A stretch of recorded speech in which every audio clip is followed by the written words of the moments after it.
Good evening, everyone. Welcome to closing comments here for June 25th. Let's jump right into our charts and see what happened in these markets today. First up, we got August live cattle on the board. We continue to see these live cattle prices hanging steady. Not a whole lot to be said here all week long. We've just kind of been balancing out here in some tight ranges. This August contract hanging out between 245 and 250.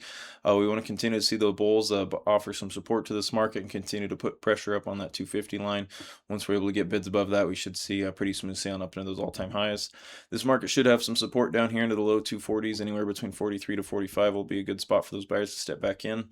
This market just seems pretty comfortable here in the area. We should see these prices continue to be butted up against these all-time highs.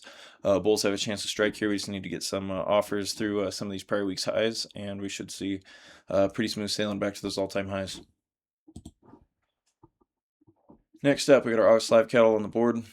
Today we did see a little bit more upside in this live cattle market briefly, rallying up there towards 377.40 is the high of the day for this August contract. We did see this market finish back here basically unchanged on the day, right around 373 into the close. This market's still making some higher highs here, continuing to drift higher as this feeder market keeps pushing while this live cattle market hangs steady. So far, these markets both showing uptrends and a good buyer potential here. Look for the rallies to keep on pushing up there towards those all-time highs. We are only about $2 off of that all-time high today here for this August contract, so we should see those bulls be sniffing out some of those areas here in the weeks to come. Next up, we got our July corn futures on the board. We did see this market printing some new contract lows down there at 403 3/4. Most of that downside happening during the overnight session. We did see this market bounce back towards 415 into the close today. At the moment, this market has just been pretty extended here due to the downside. A lot of selling pressure here in the recent weeks. This market should just continue churning around here between 405 and 4 1/4 here. We have plenty of resistance overhead. Look for these averages to keep the selling pressure on for this corn market. Not really expecting much upside here. We look for this corn market to keep on bleeding lower or stay sticky here in the low $4 area. Next up, crude prices bouncing a little bit here today, but still hanging steady here right around $70. Not a whole lot to be said here. This market just hanging steady inside this big breakout spot we had back when this Iran situation kicked off. This market's looking to continue bleed lower.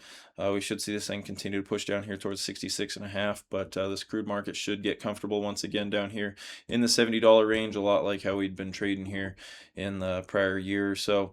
This market should see these oil prices continue to cool off and keep bleeding down here into the 60s. Next up, equity markets continuing to turn around here. The S&P balancing out around those prior days ranges.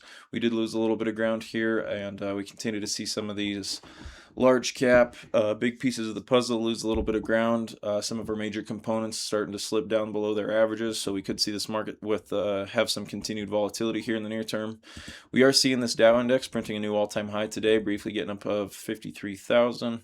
We continue to see some strength here so far, while the Nasdaq and the S&P are both a couple percent off their highs. We should see this market try and find some support, but some of those mega caps are struggling to find their footing here at the moment, so we might need to see just a little bit more volatility or see this market continue to turn around in a range and digest all this recent upside we had here for about the 2 straight months from April through May. So look for this market to continue to bounce around in some wide ranges while these major components start to find their footing and have a little bit more traction.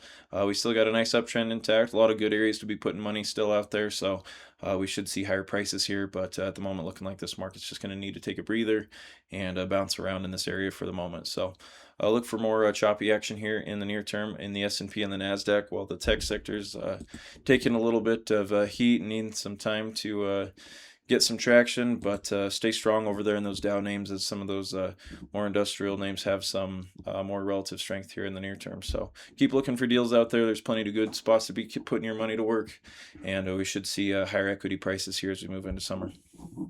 That's all we got for this week. Thank you, everyone, for tuning in. We will catch you over the weekend for our weekend market watch. Have a good night.